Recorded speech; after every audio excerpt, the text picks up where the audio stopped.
So today I'm going to be working on doing a Polish sausage made from a whole beef brisket. I'm just going to chop that up and stick it in the freezer for a bit to let it firm up before I run it through the grinder, and then we're going to make some beef Polish sausage out of it. Just going to use the whole brisket. I'm not going to trim anything, and see how it goes. Follow along. Thanks again for watching. Got it all cubed up, so it'll fit nicely into my grinder. I'm gonna actually stick it outside, cover it, stick it outside because it's about 4 degrees outside, and let that chill for a while until it firms up. You really want it to be nice and cold when you grind it, so the fat doesn't smear and it grinds into nice little kind of like pellets and stuff like that. That'll give you a good grind and keep the fat intact. So that's kind of what you want. It's always good to keep your meat nice and cold through this whole process while you're working with it. Hey, all my meat's been outside chilling for a while. It's, you know, nice and cold. It's not like frozen, but it's good and cold. Got my grinder all up. My grinder's been sitting on the unheated garage, so it's nice and chilled. And in case you're wondering, I already got my casing soaking in like lukewarm water with a little bit of baking soda. I'll let them soak until I'm going to use them, which will be a couple hours probably, maybe later this afternoon. I think I'll grind everything now, and then I may wait until this afternoon to do the casing and stuffing. So they'll sit for a good 3 or 4 hours probably at least, which is fine. We're going to get grinding. Okay, grinding away. It's not really exciting. I'm just feeding it. This is why I cut them this size. A, so they chill well, quickly outside and evenly, but they're easy to feed. We'll run that through using the larger diameter. I think it's like 7mm wide, but I'll have that information down below. We'll get back in a bit. So there, got my meat all ground up, and you'll see that the fat is still like nice little pellets. That's because it was nice and cold. That's what you want to see. You don't want to see it sliming and into the meat, because that tells you were not cold enough when you're grinding. So it's a good grind, and we're gonna put that back out to chill while I clean up and get stuff ready. I just put this into the our insert for our roaster. It works great. You don't have to have all kinds of special sausage bins or tubs. Use what you got to start, and as you progress, you can buy the things that you feel like you need or that would help you out. So we're going to put this back out to chill while I work on cleaning up. The question is, how much of each ingredient do we use for a given amount of meat? Instead of going with a set like 10 pounds or 5 pounds, because then we're always have extra meat that we're not using, I'm trying out this recipe for kielbasa that I found online that goes by percentages. So I took my meat, I had to weigh it in 2 batches. My total weight is 5,937 grams, and each one of these has a percentage. So like for the salt, 1.75% salt. So you move the decimal place over 2. So it'll come out with 0.0175 is what I'm going to take times that number to give me the actual weight of the salt that I'm going to use. So we're going to go through that. I did that with each one of the items here. The water, you didn't have it listed at a percentage, but I know from another recipe online from Chud's Barbecue that he recommends about 10%.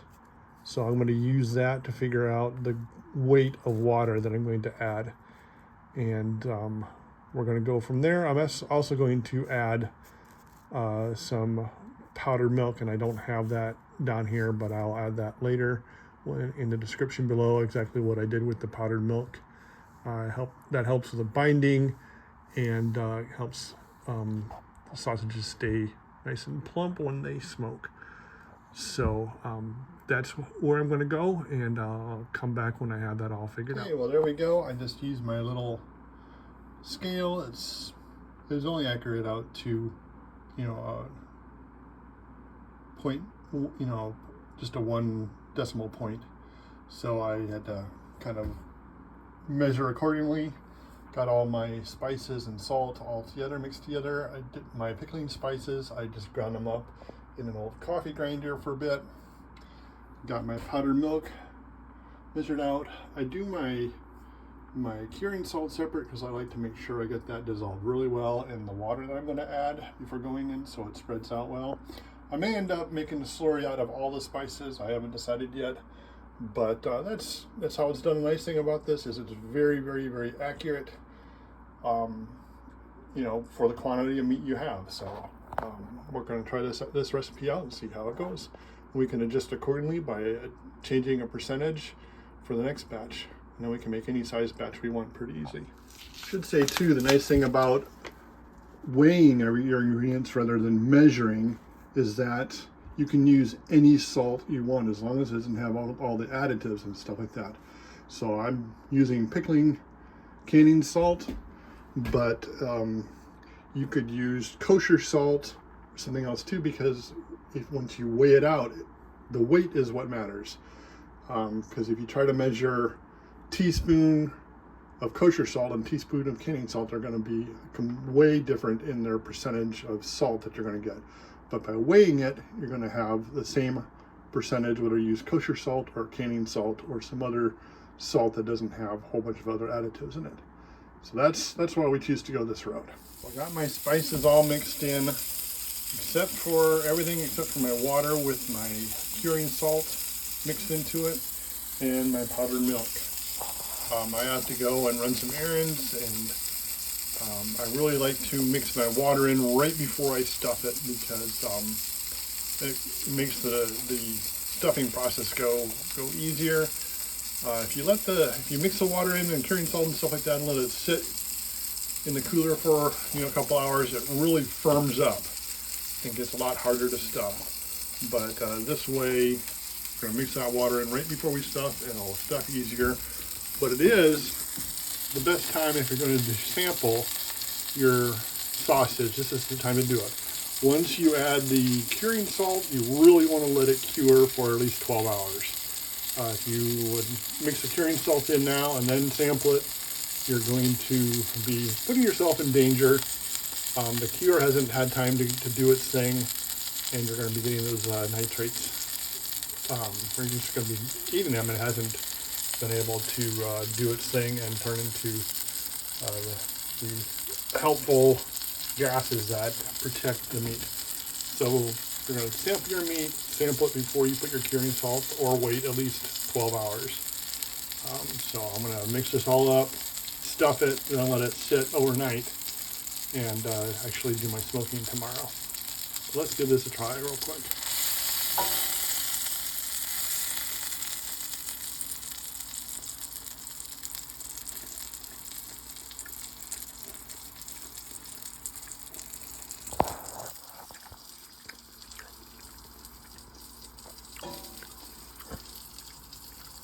Well, that tastes really, really good. I think all the different spices come through. The salt level is good. I'm really looking forward to trying this with some smoke on it. So that's it for now. We'll come back later in the process. Okay, so I got all the water with the curing salt mixed in with the powdered milk, and I'm ready to stuff. I got my first load in. Got my casings here that have been soaking, and what I like to do is take the casings that have been soaking. I've run water through them, but I like to dip some water into the casing to get it well lubricated when I'm putting it on. And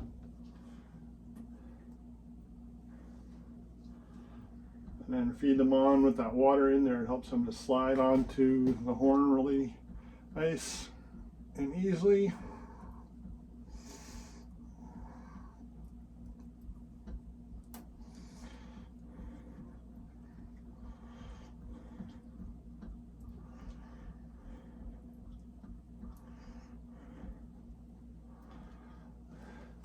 Get to the end. I'm just going to go ahead and throw a knot in there.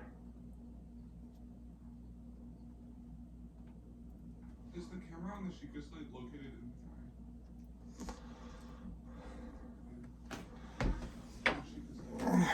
in use my little sausage pricker and pop the air in the end there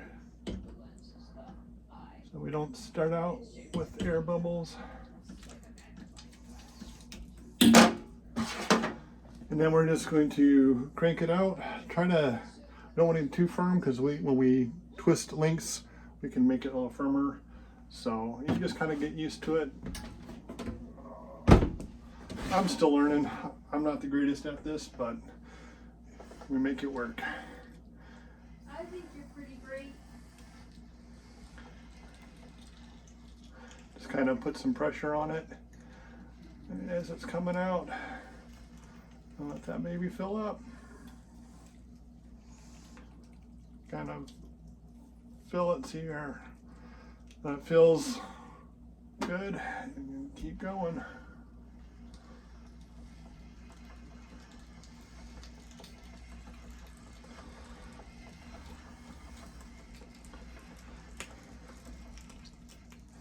I like to have my tray, got some water on that tray so that sausage will just slide around nice and easily.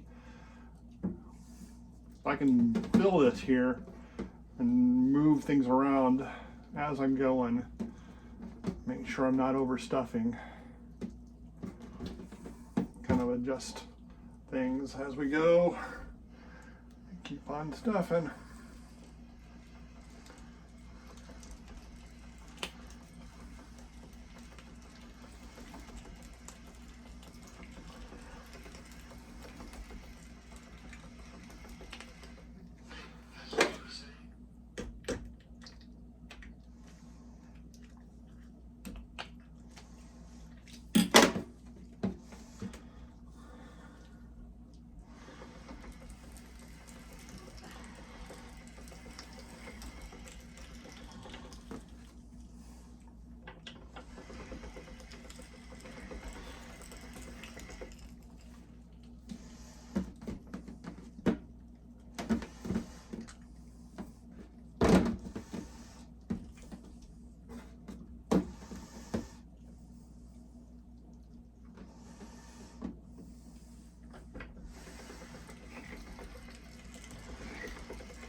So you want to be able to pinch through the link.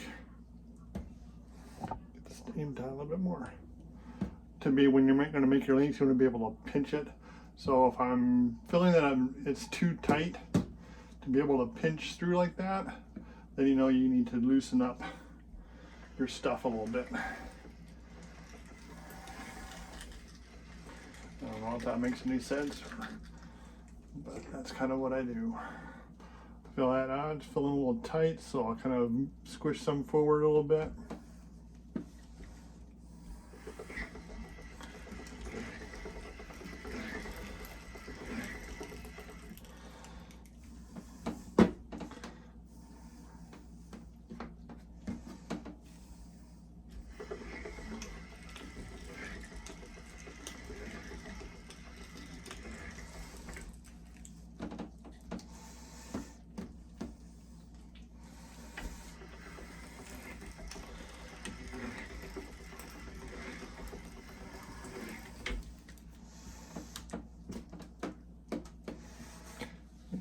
I'm gonna shut you off here and come back when I'm linking. So there we got that first batch through, and I'm just gonna take my sausage pricker, go through, find the air bubbles, pop them, and kind of give them some holes all around to help release any gases, any air in there.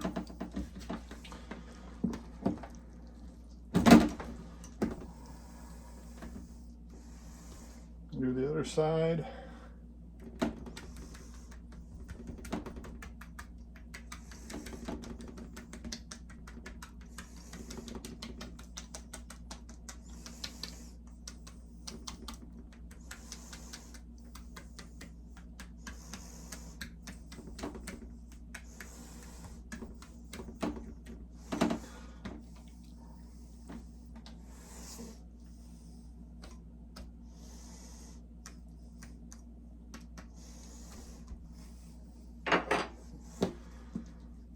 Okay, do my linking.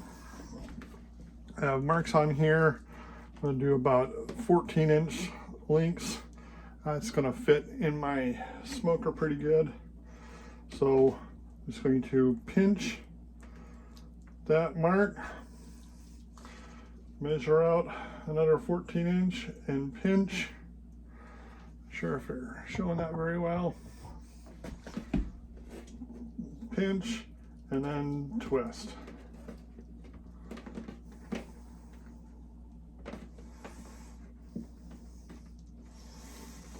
Measure your next ones. There's one. And a pinch there.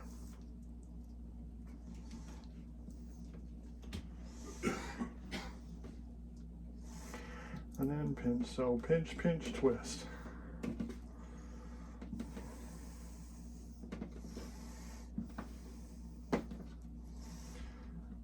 If you got one that's a little bit looser, you can twist it more times to firm it up.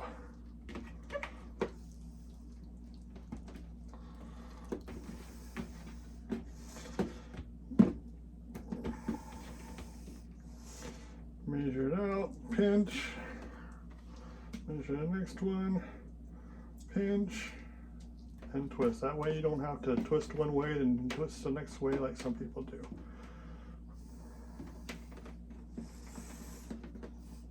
And then go back through again and find air bubbles to pop. Tighten them up a little bit. And that's how we link them. Okay, there we're all stuffed and linked. And comes out to about 13 pounds. We're all said and done. 13 pounds of sausage. I'm gonna put that in the fridge overnight. Let it firm up. Let the casings dry out some. And then they'll be ready to go in the smoker tomorrow. Well, we got all the sausages. They've been sitting in the fridge overnight. Now they're firm enough to be able to separate them. My smoker is not the biggest smoker in the world, so I am maxing out what I can do in there with this 13 pounds. And I'm missing one of my shelves, so I have to use this wire rack I found that's same width but not as deep. But anyway, it all works. I got all 13 pounds on there. We're gonna let these sit out and dry some more while I get the smoker going. So you want them to be nice and dry before you get them smoking. Got everything going in the smoker. Close that up.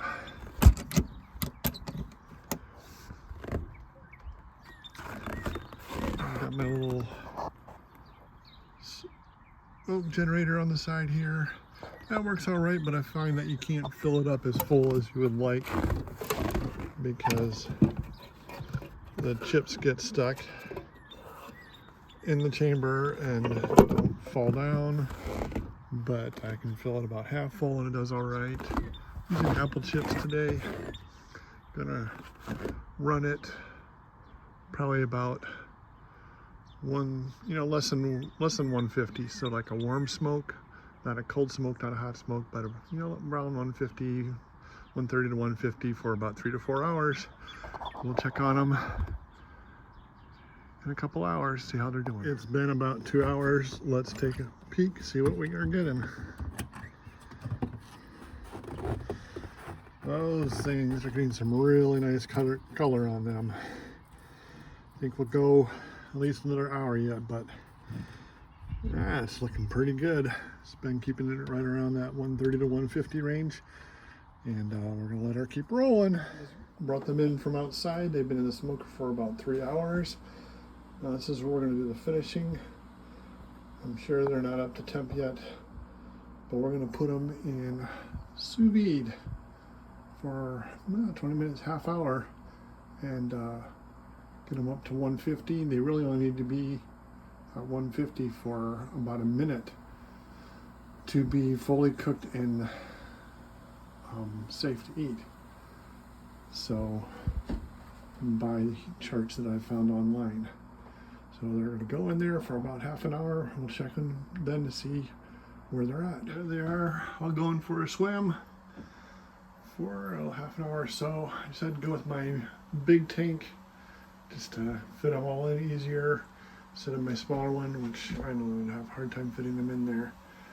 But when I use this one with the sous vide circulators that I currently have, I like to just go ahead and throw 2 on there. It helps to manage that amount of water. I did have one before that I used at a business that I was a cook at. That was the Innova Sous Vide Pro that actually managed this size of container pretty well by itself. But these ones are made for a smaller amount of water, so we use 2 of them and it works just fine. I also usually use the stove to help bring water up to temp before things go into it. They don't have to work so hard bringing the water up to temp to start with. So come back in about half an hour to see where we're at. So here's the pasteurization table that I'm going off of. So people always say, well, you have to bring meat up to 160, 165, whatever. But that's 158 at 0 seconds. So that's why I always tell you to come up to 160 or whatever for beef, because it only has to just get there. But you can do it at much lower temperatures for a specific amount of time and it still be just as good and just as safe. So at 150, we're looking at 67 seconds it has to be there. We've had about 150, 151 now for about 10 minutes, 5 to 10 minutes. So we are completely good to pull these sausages as they are, and we should have absolutely no problem with them. They are fully cooked, they are fully pasteurized, they are fully safe. Nice, beautiful sausages. I'm just going to let them dry and bloom for a bit. The nice thing with doing this at this low temperature, so they're not going to get over 150 degrees, is we really don't need to ice bath them, because they're not being cooked at a hot temperature, so we're not having to stop the high heat from continuing to cook them. So we're just going to let them sit like this and let them dry for a couple hours and they'll be good to go. They look amazing. Can't wait to bite into one. Okay, we're going to give these a try. See how they look on the inside. This is the one that was a little small one. Nice little sample one to try. Nice and juicy. They smell really good, smell smoky. So let's give this a try.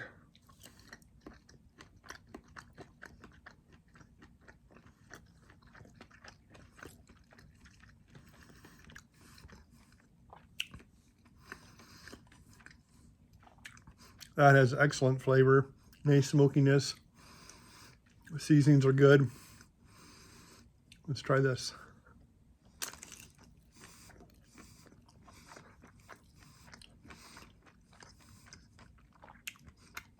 Good crunchiness on the outside, tender and juicy on the inside. That's what we're looking for. Came out great. Excuse me. I'm pleased. I'm happy. Thanks for watching.